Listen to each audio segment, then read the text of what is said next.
Қайырлы кеш. Кешірім өтінем, интернет нашар болып жатыр. Қайта шығып, қайтадан қосылдым. Кешірім өтінем. Қайырлы кеш, Жанайым ханым.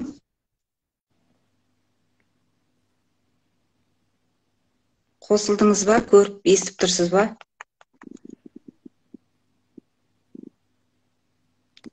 Баршаңызға қайырлы кеш. Бүгін стористе айтқан болатынмын. Келмен ене тақырыбында әңгіме қозғаймыз деп, бұл қазіргі таңда қазақта өзекті мәселе деп ойлаймын. Бүгінгі эфир баршаңызға пайдалы болу ниетімен, пайдалы болсын деген ниетпен сіздерге шығып жатырмыз. Алла сізге де бізге де қайырлы етсін. Қазір қонағымыз қосылсын, сосын кейін. Қайырлы кеш, Жанайым ханым. Кеш. Сәлем. Естіп тұрсыз, көріп тұрсыз ба?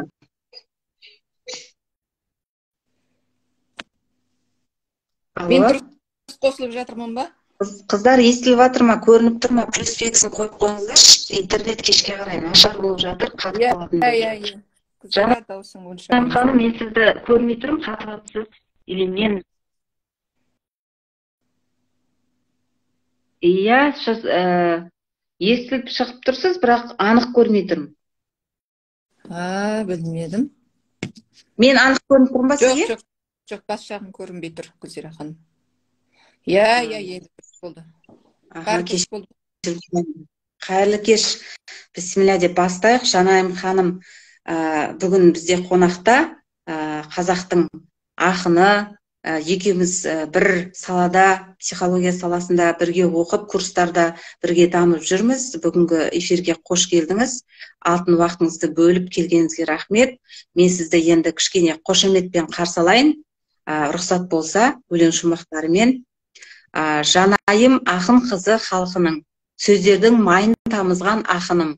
Қош келдіңіз қонақ болып төріме, бөленіңіз халықтың мейіріміне. Айтайық келін ене тақырыбын, қазақтың таусылмайтын жыр аңызын. Енемен келін тату болса өмірде, отбасында күнде болар мереке. Қош келдіңіз. Керемет. Өлең жолдарымен қарсы алып жатқан біздің Гүлзира ақынымыз. Жақсы біледі деп ойлаймын. Мен тікелей эфирға бүгін Инстаграм бойынша бірінші рет шығып отырмын, сондықтан да мен өзімді жақсы көріп отырған жоқ сияқтымын. Бәрі дұрыс болып тұр ма? Мен сізді енді жақсы көріп жатырмын. Қыздар естіліп жатса, ханымдар, плюс бекісін қойыңыздар, қолдап отырыңыздар, бізге мотивация беріп отырыңыздар сіздерде. Бісміллә деп бастайық. Бейнеміз көрініп тұрса, дауысымыз естіліп тұрса, плюс бекісін қоя кетіңіздер. Меніңше бәрі. Енді уақытты алмайық, өзіміз бүгінгі тақырыпты бастайық. Бүгін мен не үшін келін мен ене тақырыбын алып отырмын, өйткені бұл өзекті мәселе. Осы клиенттерді қабылдау барысында осындай сұрақтармен көп келіп жатады, жас келіндер келіп жатады, немесе енелер келіп жатады осы мәселе бойынша. Сондықтан да осы эфир пайдалы болсын деген ниетте бастап отырмын. Жанайым ханым, енді сізге сұрағым, жалпы осы келін мен ене деген бізде таусылмайтын жыр да, таусылмайтын тақырып әңгіме. Бұл қай салада айтсақ та осы тақырыпты қозғай беруге болады да, таусылмайды. Бұл теледидардан да айтады, радиодан да айтады, былай да айтады. Сонда сізге қояйын деген сұрағым, осы келін мен ене дауы неге шешілмейді? Бұл дау не үшін жалпы ұрысады бұл екі кісі? Қалай ойлайсыз? Кеш жарық барлықтарыңызға. Бүгінгі қозғап отырған тақырыбың өте керемет, өте барлық семьяға, барлық отбасына керек тақырып деп ойлаймын.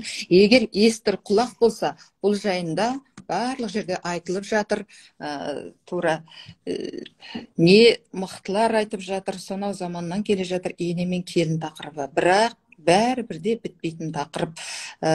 Сондықтан да ол мен айтар едім, бұл менің өзімнің жеке көзқарасым, жеке ойым. Барлық адам менің ойыма қосылуы керек деп ойламаймын. Әрі мен ақыл айтушы емеспін. Ақыл айтудан арзан нәрсе жоқ, сондықтан арзан қол болғым келмейді. Бірақ өзімнің өмірден көргеніммен әрине бөлісуге хақым бар деп ойлаймын. Әрине, ене мен келін тақырыбы әркімді мазалайтын тақырып. Өйткені сіз өзіміздің еліміз жөнінен алып айтқан кезде ажырасулар өте көп. Соның көп адамдармен сөйлесе кетсеңіз, жас келіндермен сөйлессеңіз, жас ұлдарымызбен сөйлесе қалсақ, көбінесе енені кінәлі санайды. Біздің енеміз арамызға түсті. Мен де өзім білетін адамдарым бар, өте әдемі, өте ақылды келіндер, былай қарасам. Солар неге ажырастың десек, енеме шыдамадым, енемнің сөзіне шыдамадым, енемнің көзіне шыдамадым, көзіне сыймадым деген сияқты. Мысалы, әрине, екі адам жамандаса бір-біріне дұшпан сияқты. Мен үшін ол жаман, ол үшін мен жаман. Сондықтан да менің қысқартып айтайын деген түйінім, бұл келін мен ене өзінің орнынан ауысып кеткен кезде, өз орындарын білмеген кезде, екеуінің арасында міндетті түрде қайшылық туылады. Әркім өз орнында жүрсе, келін сияқты иба, ізет, құрметін сақтап, үлкенді құрметтеу, сыйлау, өзінің орнын білу, келіндік орнын, ол үйдің қызы емес қой. Әрине, ешкім, мен де, Гүлзира ханым, сіз де қызымыз деп айта алмаймыз.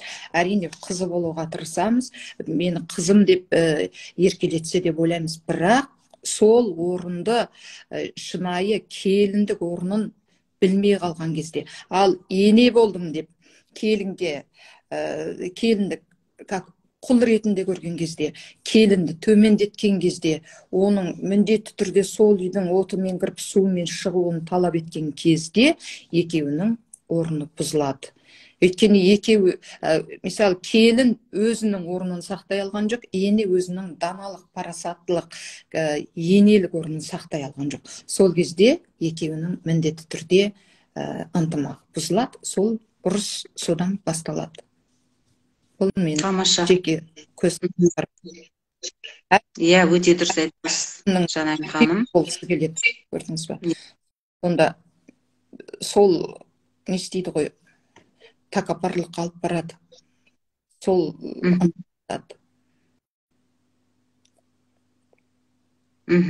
Тамаша жауап, рахмет, Алла разы болсын. Иә, мен де 100% қосыламын. Келін келіндік рөлде, ене енелік рөлде жүру керек деп ойлаймын. Осы рөлден шыққаннан кейін, дұрыс айтасыз, осы ұрыс керіс болады. Жаңағы аяғы ерлі зайыптылардың ажырасуына келіп жатыр, иә, қазіргі таңда, әсіресе жастарға. Енді осы мысалы отбасында ыдыс аяқ сылдырамай тұрмайды деп айтамыз ғой. Отбасында ұрыс жанжал болып жатқан кезде, мына келін мен ене арасында, енді былай қарағанда, мысалы, мен де балам ержетіп отыр, үйленетін жаққа жақындап қалды, енді болашақ ене болам деп үміттеніп отырмын. Дегенмен де мен өзім келіндік стажым бар, 6 жыл келін болып тұрғанмын енеммен. Енді осы сізден сұрайын дегенім, осы үйде келін мен ене ұрсып жатқан кезде, бір нәрсеге түсіне алмай жатқан кезде, осы балаңның ортаға араласуы дұрыс па, жаңағы үйленген жігіттің? Жаңа айтып отырсыз, Алла бұйырса ене болам деп, сол ене болуға жеткісін, әрі парасатты, дана, өте сауатты ана болу бұйырсын сізге. Менде ене орны өте жоғары, өте маңызды. Жаңа сіз айтып отырсыз. Енді мына жерде мен сіз деп сөйлеуге хақылымын, Гүлзира ханым. Жаңағы жерде араға түсу дұрыс па дейсіз, меніңше ұлдың араға түсудегі ең жақсы нәрсе араға түсуді мен былай түсінемін. Мысалы, ұл үшін өзінің туған анасы да жақын, өзінің болашақ жары да жақын. Сондықтан да араға түскен кезде, мысалы, мен айтар едім, енесіне өзінің анасына, өзінің әйелін мақтай берсе деп ойлаймын. Ал енді әйеліне өзінің анасын мақтай берсе, екеуінің де жақсы жағын ғана айтса арада жүргенде, жаман жағын емес. Әрине, анасы баласына, мен ойлаймын, енді ол өтірік емес, көбінесе жағымсыз жақтарын көп айтып қояды. Сенің әйелің алай істеп жатыр, сенің әйелің бұлай істеп жатыр, ол мені сыйлаған жоқ деп. Сонда егер сол арадағы дәнекер ұл ақылды болса, онда соның бәрін ішіне жасырып, өзінің сүйгеніне, әйеліне, анасының ең жақсы жерін айтып, сені анам ылғи да мақтайды, сені жақсы көреді, сондықтан сен де сыйла деген сияқты. Ал енді анасына өзінің әйелінің жақсы жақтарын айтып отыру керек. Сізді керемет жақсы көреді мама, мүмкін бір жерлер ұнамай жатқан шығар, барынша оны өзгертуге тырысып жүр, сізге қызмет қыла алмай жүргенін кейде айтады маған бөліседі. Сондықтан да ол сізге ең жақын адам деп, мысалы менің ойым, екеуін бір-біріне мақтау, жақсы сөздер айту арқылы жақындастыру рөлін атқарса деп ойлаймын. Ол араға түскен кезде ол басқа жаман сөздерін айтып бір-бірінің жағымсыз мінездерін айтса, онда екеуінің арасын бөліп қояды деп ойлаймын. Сондықтан да арада жүрген ол ақылды болу керек. Өте тамаша, дұрыс айтасыз, 100% қосыламын. Иә, кейбір кезде осы жаңағы біздің ұлдарымыздың кішкене ақылсыздығынан деп айтсақ екен, немесе өзіміздің кейбір кезде ақылсыздығымыздан болады. Иә, бәріміз пендеміз ғой, құлмыз, қателік жасаймыз. Сол кезде жаңағы осы дәл кезінде қатемізді түсініп жөндеуге болатын жайттар ғой бұның бәрі. Барлығы өзіміздің қолымызда тұр ғой, дұрыс айтасыз. Жаңағы бір апам айтушы еді, келінді жамандай бермей, балаға да жаңағы жауапкершілікті арту керек. Егер балаң жақсы болса, келін жақсы болады. Балаң жаман болса, келін де жаман болады деп айтатын.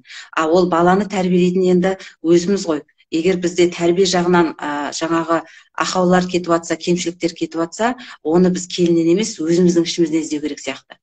Өйткені жаңағы адамның айнасы дейді. Мысалы келін мен ене кішкене бір-бірін жақтырмай, ұнатпай жүрсе, яғни қандай да бір мінез құлық сол адамның өзінде де болуы мүмкін да.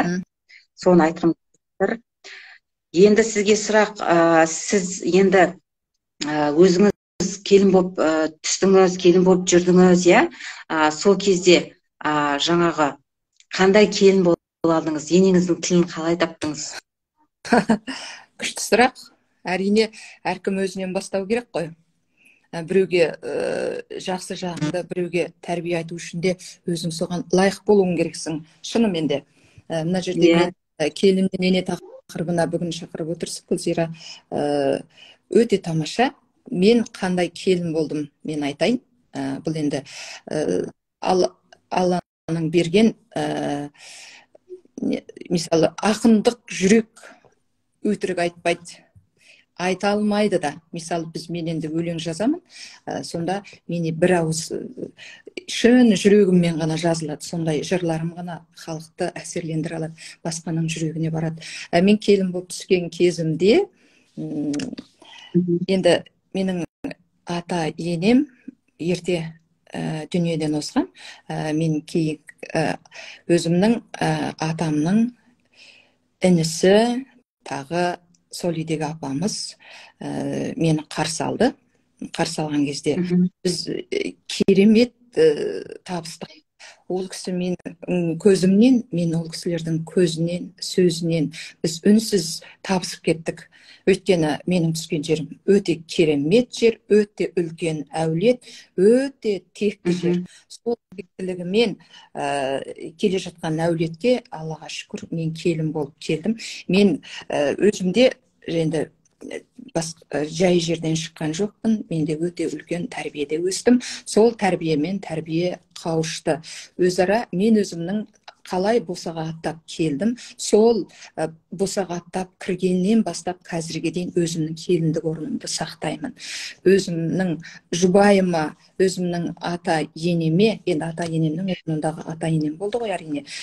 Сол кісілерге, өзімнің жұбайымның туыстарына, әрине ар жағында өзімнің нем бар, төркінім бар деген сияқты.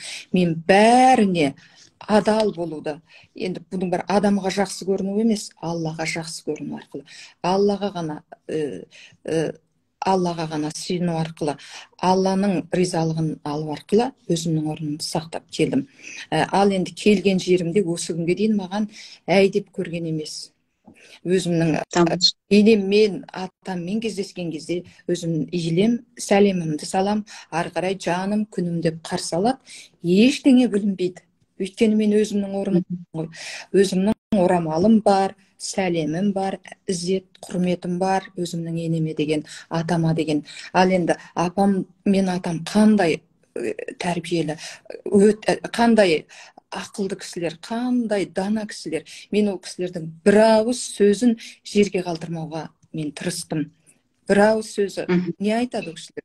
Отбасыларыңды жақсы сақтаңдар, азаматыңды сыйла жаным. Ал енді ұлдарына өзіңнің жұбайыңды құрметте жаным. Тек қана сол сөздер айтылды біздің арамызда, басқа ешқандай сөз айтылған емес. Міне күні бүгінге дейін. Енді атам мен апам былтыр 1 жылдың алдында өмірден озды.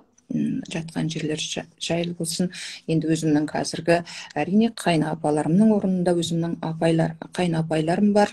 Өте үлкен әулет. Мен бір рет міне оларға өзімнің келген жеріме жақсы көрінем деген ой болған емес менде. Бір рет жақсы көрінсем екен, осы кісілер мені жақсы десе деген ой болған емес. Көрдіңіз ба? Мендегі бұл әкемнен алған қасиет. Өйткені адамға жақсы көрінсең, сені ешкім жақсы көрмейді. Аллаға жақсы көрін, Аллаға сыйын, Алладан қорқ дейді. Көрдіңіз ба? Сонда Алладан қорқу, Алланың ризашылығы үшін өзімнің орнымды, өзімнің келіндік міндетімді атқару арқылы ғана мен сыйлы келін болдым деп айта аламын. Ал енді біреу үшін жұмыс істесем, біреу үшін мен өзімді құрбандыққа шалсам, мысалы, отымен кіріп суымен шыққан осы екен деп, таңертеңнен түнге дейін бар 3 уақыт тамағымды да ұмытып, жұмысымды істеп, артынан ойбай бұлар құрсын деп жүрсем, онда мен қалай келін болдым? Онда мен тек адамға жақсы көрінген ғана келін болам ғой. Сол үшін мен Алладан қорқамын.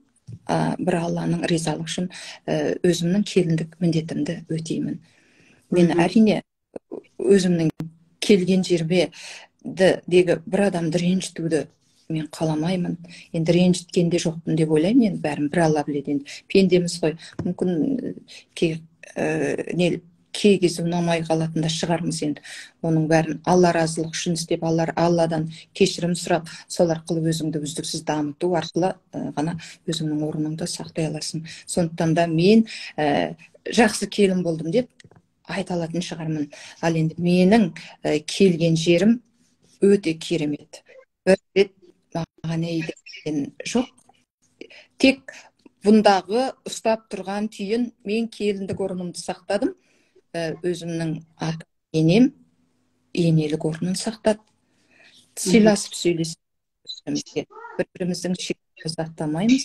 Сол арқылы отбасын сақтап кетемін. Аллаға шүкір, әлі де ұзағынан хайырымен болсын деп тілеймін. Тамаша. Өте қуаныштымын сіз үшін. Яғни Құранда да айтады, ата-ананың разылығы, Алланың разылығы дейді.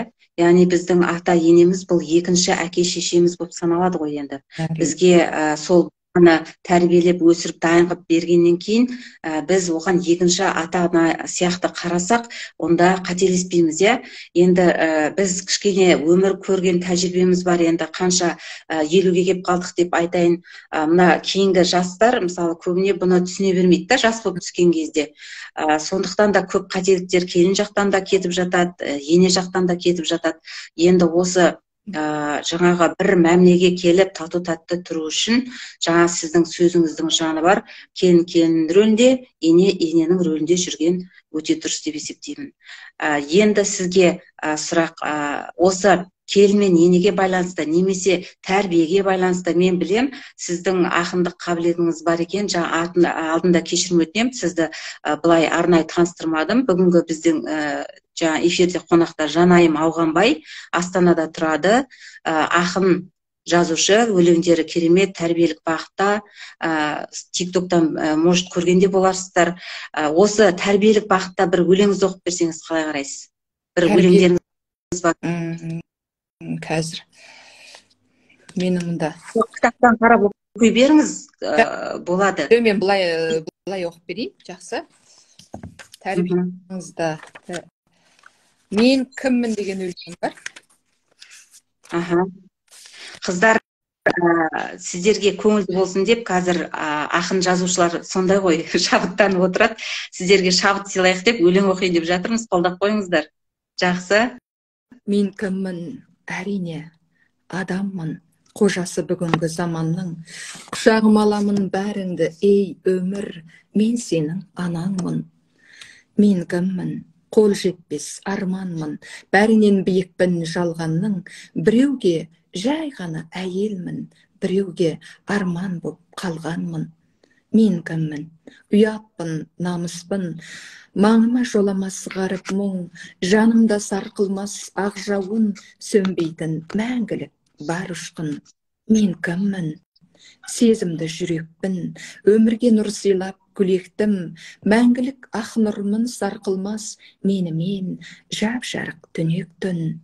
Мен кіммін, сезім таларумын, пәк сезім азығы жанымның, арлымен мәңгілік достасқам, арсызға қадалар қарумын. Мен кіммін, анамын, аспанмын, әлемді бауырыма басқанмын, сырым көп тұңғиық тарихпын, мәңгілік жазылар дастанмын.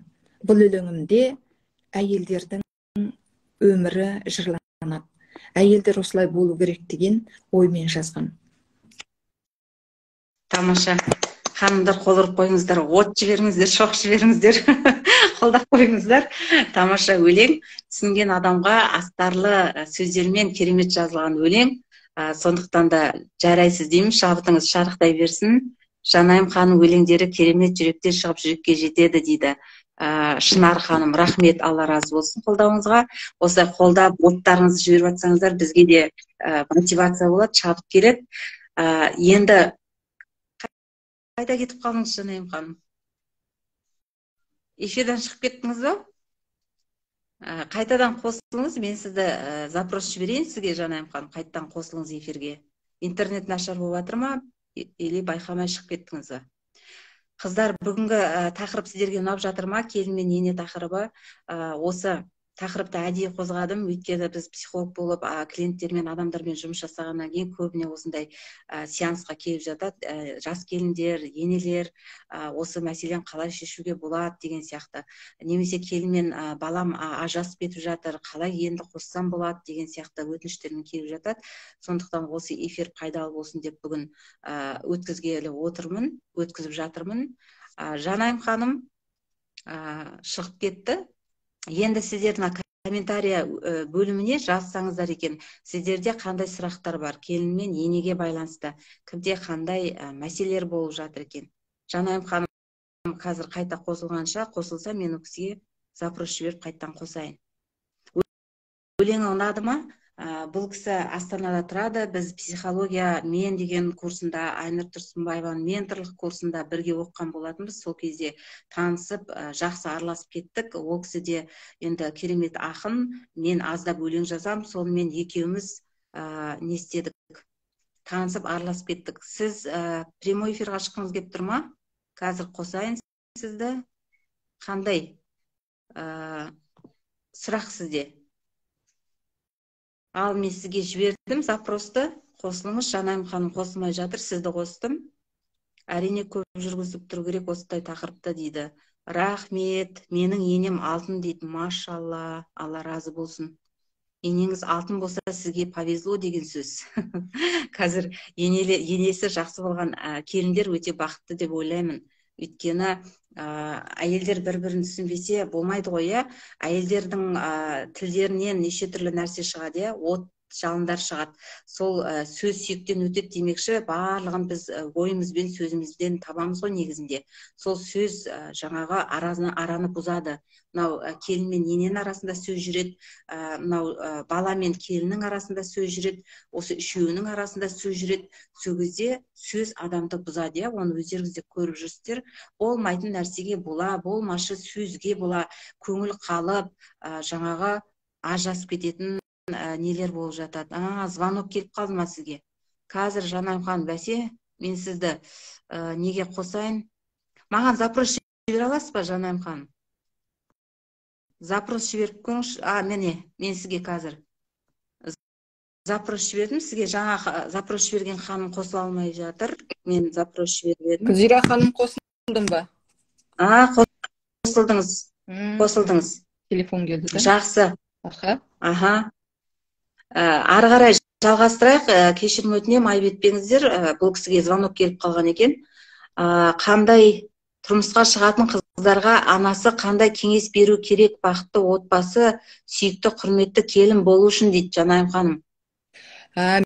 Мен айтар едім, қыз өз анасының үйінде, қыз анасынан ұзатылып екінші отбасына барғанда келін болу керек. Сен болашақта келін боласың деген тәрбиені беру керек қой. Сен үйіңде жүрген қыз бола алмайсың, ол жерде барғанда сен келін боласың. Келінге қазақта қандай сөз бар? Барған жеріңе судай сіңіп, тастай бат дейді. Бұл сөздің артында үлкен философия жатыр. Бұл жай бата емес, жай ғана бата емес. Бұл үлкен бата, үлкен салмақ. Ар жағында судай сіңу дегенде, сол барған жеріңнің салт дәстүрін, әдет ғұрпын, ол үйдегі мысалы тамақ жасау, үй жинау әдеттерінің бәрін игер, соларды сен өзгертуге тырыспа, соған сәйкес деген сөз ғой.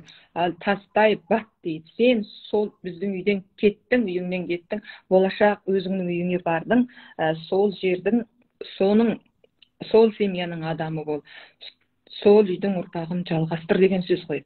Көрдіңіз ба? Сонда бұл сөз керемет салмақты сөз. Сондықтан да аналар қыздарын соған дайындау керек қой.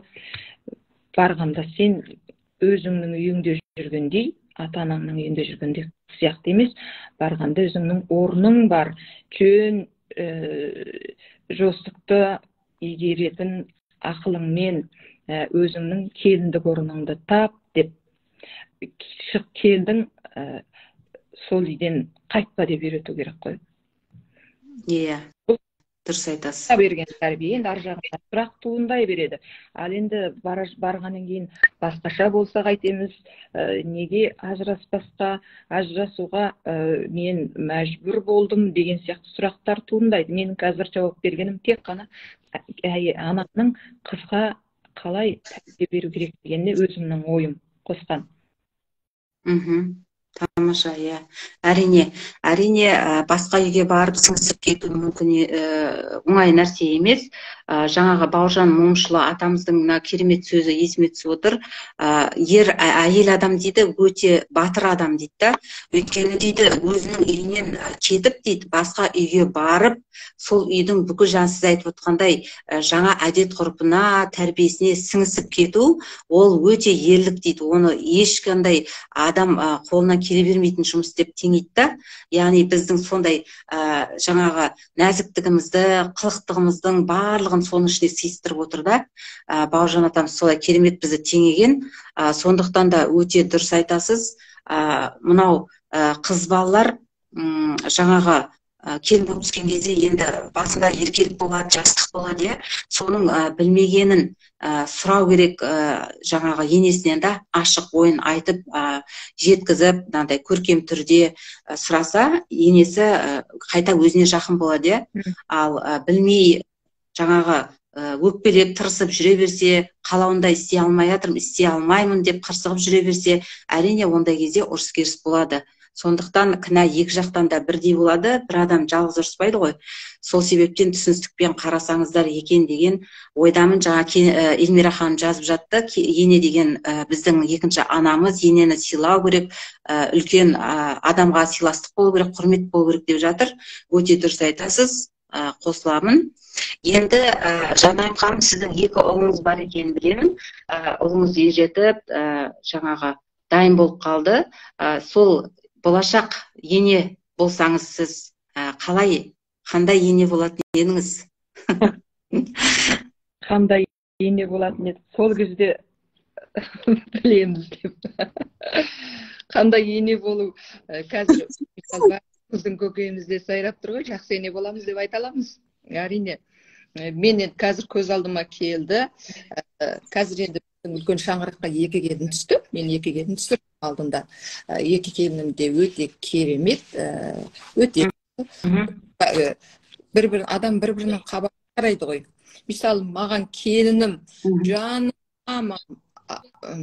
анам, мамам деп маған еркелеп тұрса менің ар жүдей алмаймын ғой.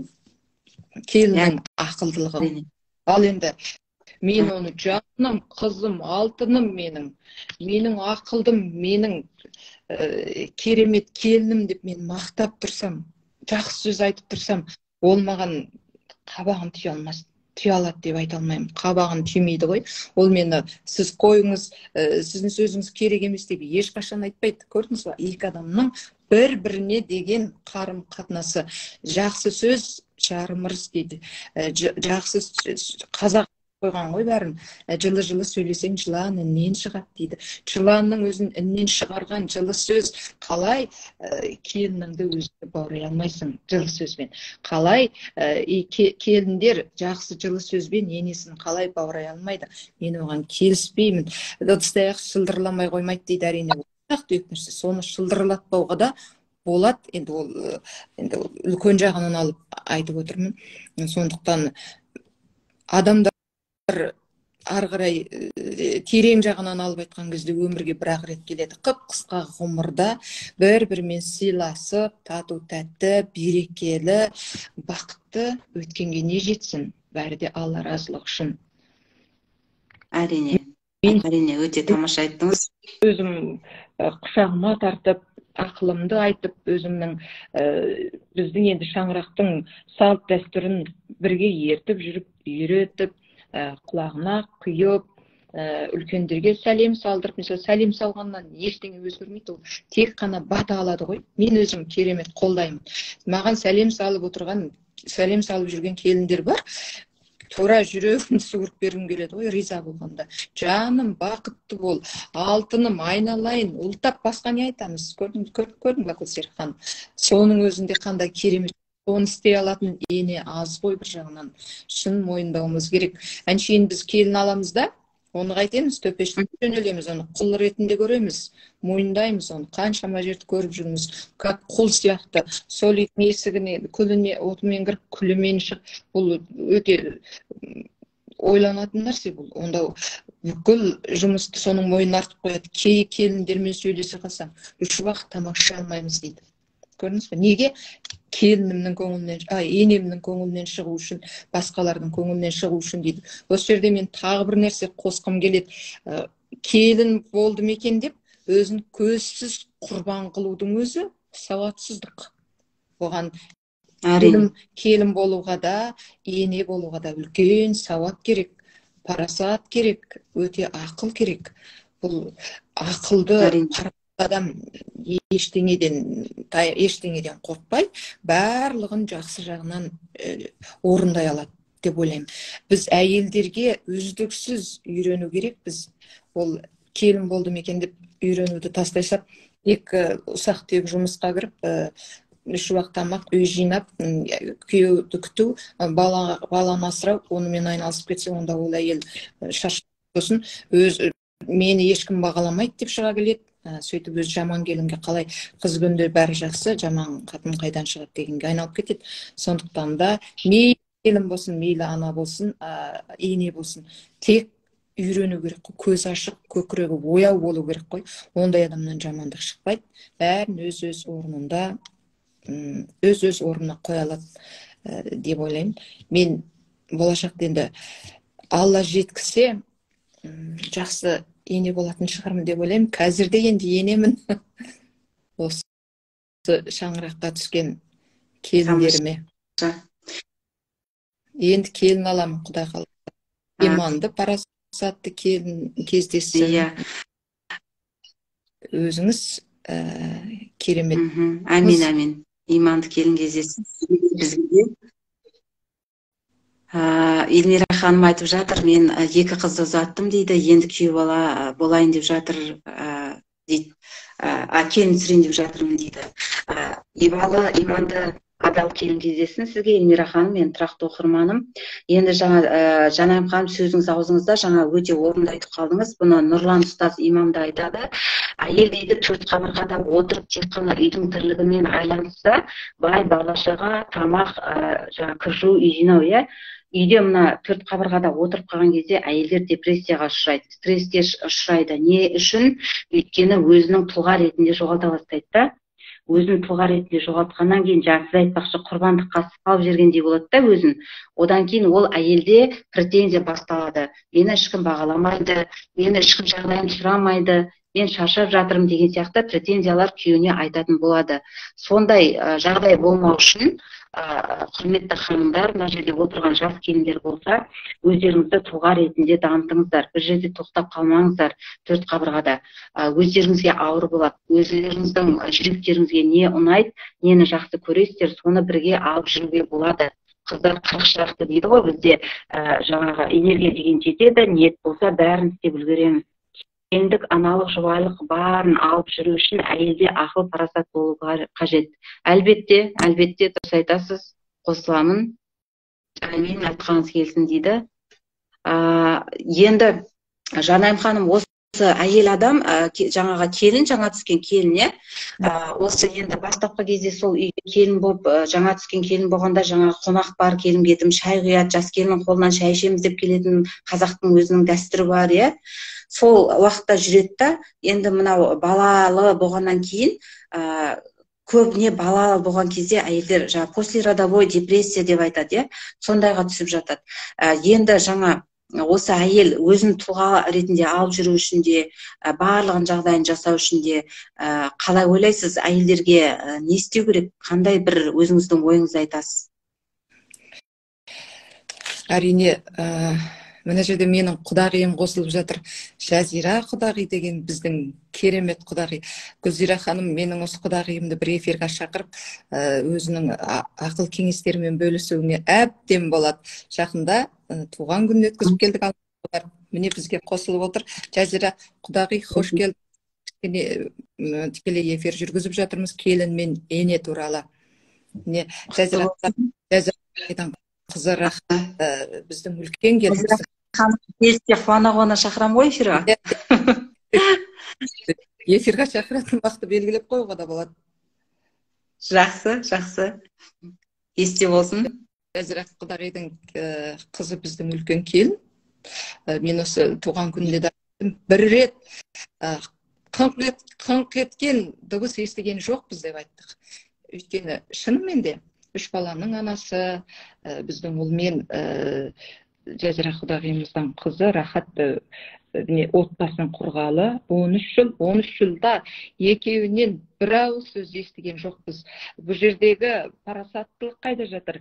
Біздің келініміздің анасының қызға берген тәрбиесінің соншама сіңімді болғаны, соншама керемет ақылды тәрбиенің қызына қонғаны көрініп тұр. Шешесін көріп қызын ал дейді ғой. Сонда біздің құдағиымыз қандай, қызы да сондай. Ал енді ары қарай айтатын болсақ, ұл қалай? Ұлды тәрбиелеген әрине анасы, мысалы, әкесі бар, әкесін көріп өсіп келе жатқан. Сонда екеуінің ынтымағы, екеуінің махаббатынан 3 бала бар қазір, 3 немере. Сонда бір нәрсе, бір жаңағы ыдыс-аяқтар шылдырлаған емес, шынымен сыңғырлаған емес. Соның бар екі жақтың тәрбиесі ғой. Қысқасы айтпақшым. Жаңа ханым сұрақтың аты үзіліп кетті ғой деймін, Жаңа қандай сұрақ болып еді? Келін үйдің тірлігі деп барлығын жағдайын жасап, өзі депрессияға түсіп кетпеу үшін, өзін тұлға ретінде жоғалтып алмау үшін қандай амал жасау керек, қандай кеңес, ақыл ұсынатын едіңіз дедім. Дұрыс. Бұл менің ойымша айтайын. Мен жаңада айттым ғой, әйел адам өзінің үйренуін ешқашан тастамау керек. Мейлі қолы тимей жатса да, misal қазір хадистер бар, неше түрлі, дұрыс па? Өзін депрессиядан алып шығатын хадистер деген ол Құранның сөз қой, Алланың сөз. Ол әрине қолы тимесе де құлағында жүрсе, бұл енді менің өзімнің басымнан өткен, өзіме әсер еткен, өзімнің сондай қиыншылықтардан құтқарған әдетім, сондықтан да мен қазір өзімнің басымнан өткенмен ғана бөліскім келеді, естігенімді басқа көргенімді айтқым келмейді. Мысалы, мен хадистарды қойып қоямын. Қайда жүрсе мен құлағымда жүреді. Басқа жаман ойға кетіп жатсам, мен шаршадым-ау, осы үйдің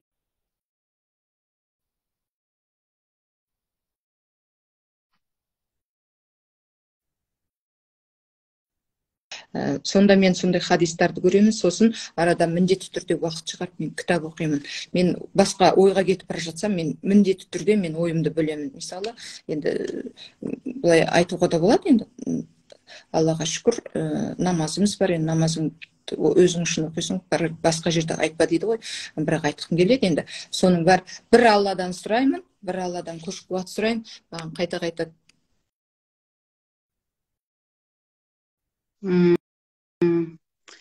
тағы да шығып кетті, тағы да звонок келіп қалды ма, интернет нашар болып тұр ма, дауысы қатып естіліп жатыр. Қыздар, сіздерге жақсы естіліп жатыр ма дауыс Жанайым ханымның? Менің дауысым, мен ол кісіні естімей қалып жатыр, үзіліп кетіп жатыр, қатып жатыр. Менің дауысым естіліп тұр ма сіздерге? Естілсе плюс деп қойыңыздаршы, өтініш. Иә, мына Жанна ханым өте дұрыс айтасыз. Айжан ханым, ана мені тыңда деп тұрады дейді, келін, ене мені тыңда деп тұрады дейді. Келін екеуінің арасында жүріп, өзі дамытпаған қыз, ананың да ененің де ақылын тыңдаймын деп, өз қалауын ұмытып, соңы депрессияға алып келеді дейді. Иә, сол менің айтып жатқанымды айтып жатсыз ғой сізде. Оған қосыламын, иә. Интернеті шамалы Жанайым ханымнан дейді. Жақсы. Барлық қыз дүние танымын кеңейтіп, өзін тану керек екен. Тамаша, тамаша, Айжан ханым, өте дұрыс айтасыз. Иә, әрине.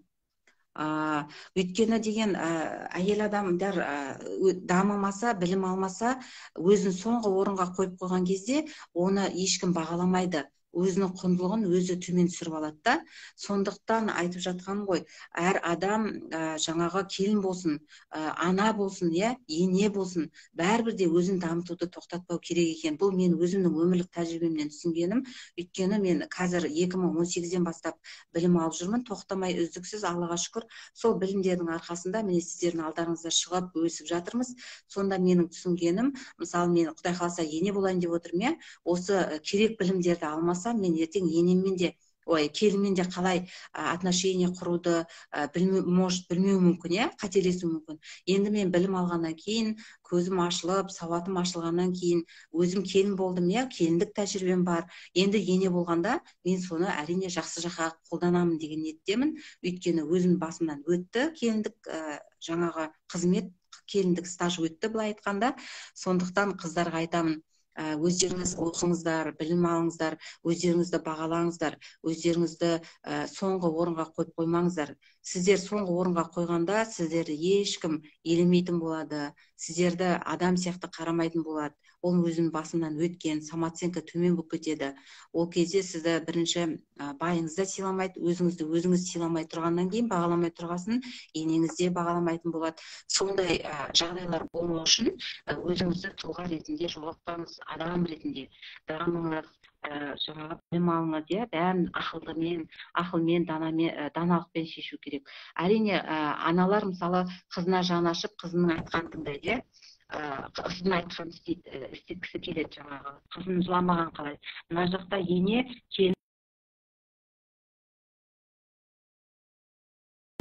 депрессияға ұшырайды, қыз бала. Әрине қыз балаға өте қиын. Сондықтан айтамын сіздерге, қыз бала ретінде енді өте үлкен біздің мойнымызда жүк бар. Сондай нәзіктік болсақ та, біз әйел адам нәзік болсақ та, біздің арқалайтын жүгімізді ер кісілер кейде арқалап та жүре алмайды. Өткенде осында бір нені оқыдым, цитатаны. Ол әрине рас. Өйткені біз нәзік болғанмен біздің жүгіміз, иығымызда жүк көп, өздеріңіз білесіздер.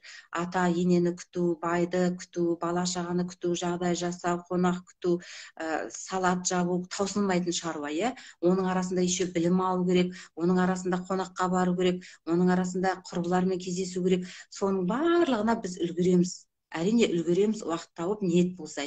Сондықтан айтып жатырмын сіздерге, осындай құрбылармен кездесіп тұрыңыздар, қатты стресс, депрессияға ұшырап жүрсеңіздер, психологқа келіңіздер, өздеріңізге инвестиция салып, ақшаларыңызды аямай психологқа келіп, жан жараларыңызды емдеп кетуге әбден болады.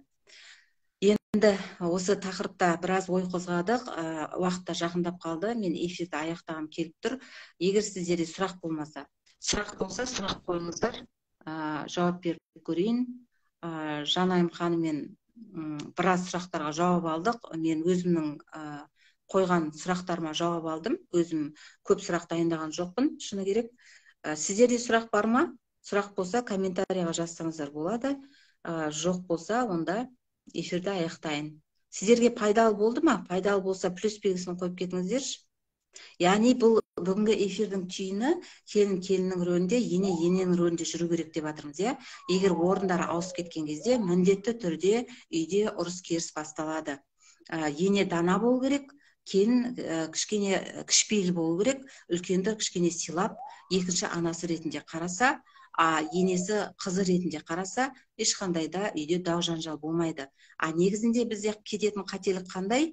Жаңағы келін түсіріп отқан ене қызына, келіне қызы сияқты қарамайды. Өзінің қызы бар, күйеуге жіберген, бірақ өзінің қызы сияқты қарай алмайды. Өйткені қызының орны қыз, ол бөлек, иә.